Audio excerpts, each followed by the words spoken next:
Paula here. Welcome back to my channel, The Flavorful Home. As you can see, I'm in my kitchen. If you're new here, welcome. I hope you'll find something interesting, either in my kitchen, cooking or being baked, or at my craft desk where I paper craft. If you're not subscribed, I hope you'll consider it. There's always some fun stuff going on here.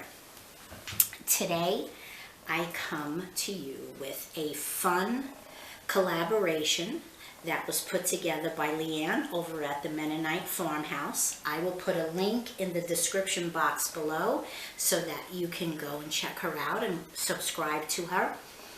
It's about canning, and I thought it would be fun to give a newbie perspective of the collaboration of 5 things I will always can, 5 things I'll never can again. I am about 99% positive that I'm the baby of the canning bunch. There's some OG canning queens on there who've been canning for years. I just started in February of 21. I started watching Sarah from Living Traditions Homestead, and I binged for about a year. As well as Sarah, I then discovered Heather from The Needy Homesteader, and I started binging hers. And I fell in love with canning before any craziness started. And my biggest problem was I was petrified. I was petrified of killing my family. And I think that's everybody's very first instinct, botulism. But I watched and watched, and my confidence grew, and then my husband got me a canner, and I jumped in, and I haven't looked back. So I thought it would be kind of neat to give a newbie view of what I will and won't can. So here we go. Are you even canning if you don't have broth on your shelf? This was one of my first canning with my pressure canner outings, my beef broth. It is delicious. And if you have broth on your shelf, you're good to go with a meal in minutes if you're in a pinch. Beef, chicken, and I am going to give vegetable broth a shot because my daughter is a vegetarian. I pulled some because I made shepherd's pie. So besides adding it to the veggies and ground beef, I held some back and made gravy to go on top. So broth is number 1 must have. Number 2, meats. I have pork. I pulled this out because I'm doing burritos tonight. And my husband loved them when I made them the last time with homemade enchilada sauce. Pork, beef, chicken. Must, must, must. I don't raw pack any meat. I don't like the way it looks. I par roast it and then I pressure can. The chicken, I do pretty herbed chicken, it's called. And in the chicken salad with the pecans and cranberries, outrageous, delicious. Having meat on your pantry shelf is a must. You have a meal right away. The meat is so nice and tender already. Like for the burritos, I just heat it up and then shred it and put it right into the tortilla.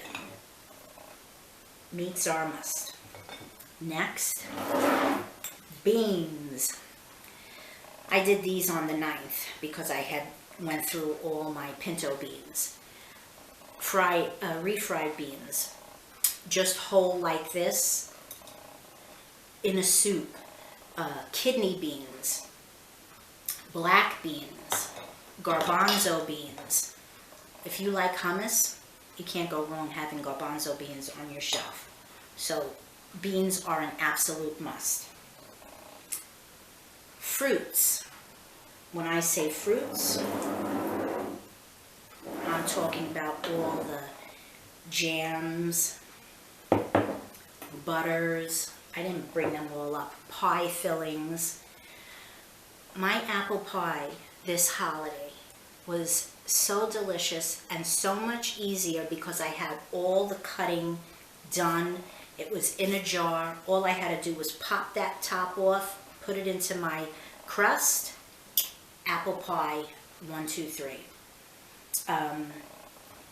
This is mixed berry jam. I made this on the 9th as well.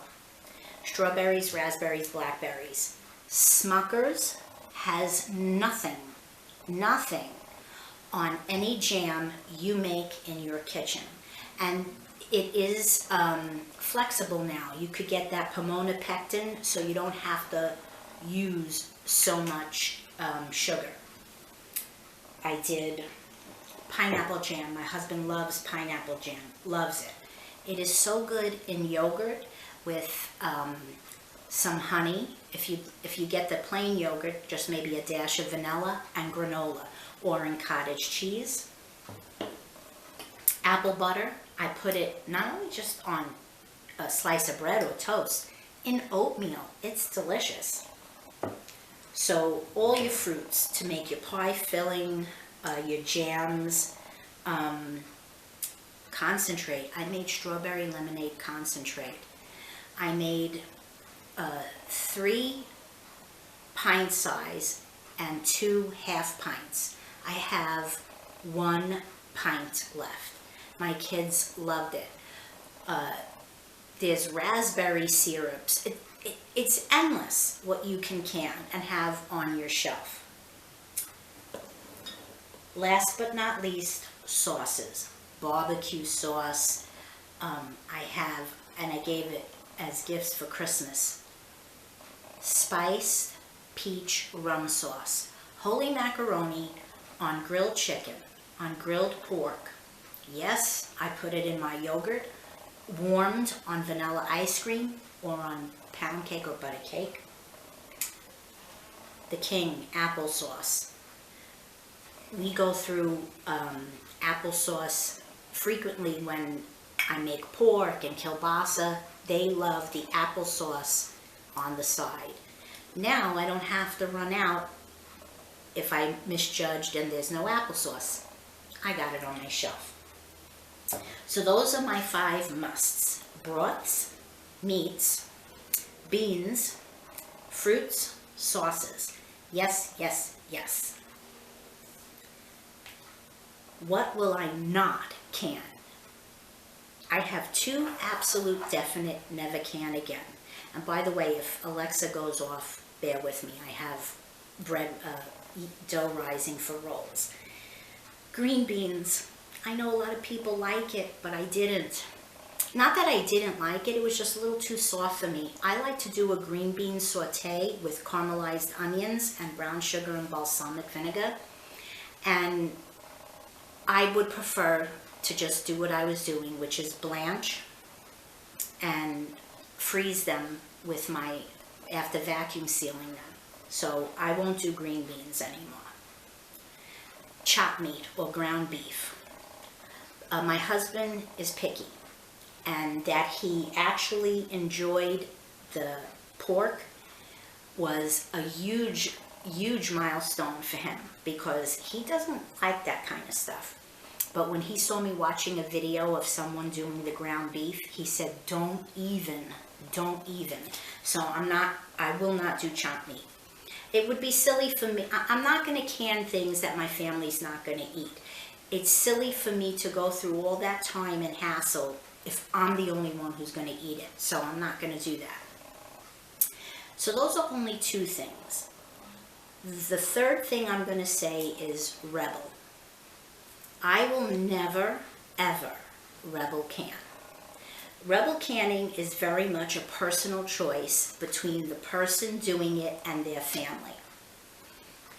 It took me a year to take the leap and not worry about killing my family. So I'm not going to do anything like butter. I don't even understand why someone would can butter. You can leave butter on the counter. I won't... Alexa, stop. I won't do dried beans. I will always do a quick cook first. Cabbage, none of those things. I will never ever rebel can. Anyone who wants to do that, go in peace. It's your kitchen. I would never ever tell someone, do not do that. But what would be so awesome is if you're doing a rebel can recipe and sharing it on YouTube and you have a major following, just a quick disclaimer to say, hey guys, this is a rebel recipe. It's not approved. Just a heads up. I can't thank Heather from the Needy Homesteader enough for this, because some people who don't know any better will assume, oh, they've been canning forever, this is fine. And they won't bother doing their homework. They'll just follow along. When Heather did her bean canning video, she said straight out, I jostled with this decision and really prayed before I made the video. This is not an approved method. Do your research, do your homework, and make your decision. And she said, I've been canning a long time. Some people just, it's not their cup of tea. That doesn't make anyone bad. We all are different. This is something that consumes me, and so that's why rebel canning isn't for me. It's good to know that there are people out there that follow the book. And speaking of following the book, if you haven't downloaded the complete guide to home canning, it's a free download. You could buy it as well, but why pay for it if you don't have to? I just keep my iPad open to the page of whatever it is I'm canning, and I just glance at it every so often. This is the USDA. I will put a link to it in the description box. It is the Bible of canning. I also will go to the Healthy Canning website and check it out. And all the extensions here in Southern California, all the colleges like San Marcos, and they all, if you do what blank blank extension spinach, and from all over the country, Pennsylvania, Georgia, Michigan, because all the colleges will do food studies. So I go by that, and I always return to those who I know only practice safe canning methods. So thank you for watching. If you don't can, give it a shot. You will not be sorry. Nothing that you have made in your kitchen can be beaten by anything you get in a store. It doesn't hold a candle to your home cooking. And I know every single thing that went in here. Apples, cinnamon, sugar, nutmeg. I don't see a 15-lettered word on the ingredient list that I can't pronounce. You can control the salt, everything. So check out, I think it has to be at least 15 of them, maybe more canners. Get an awesome perspective of what they will and won't can anymore. Follow Leanne and enjoy learning about this wonderful art that's making a huge comeback, and it is such a timely fashion for it to be taking place. Everything's going up, friends. Costs are rising. So learning how to do this for yourself, even if you can, and just once a month, do a canning session, pressure and a water bath. You'll be ahead of the game, and you'll be so happy. Anyway, thanks for visiting. I hope you'll consider subscribing, as I said. Come back often and see what I'm cooking and what's up in this house of mine. Until then, create something wonderful. Till next time.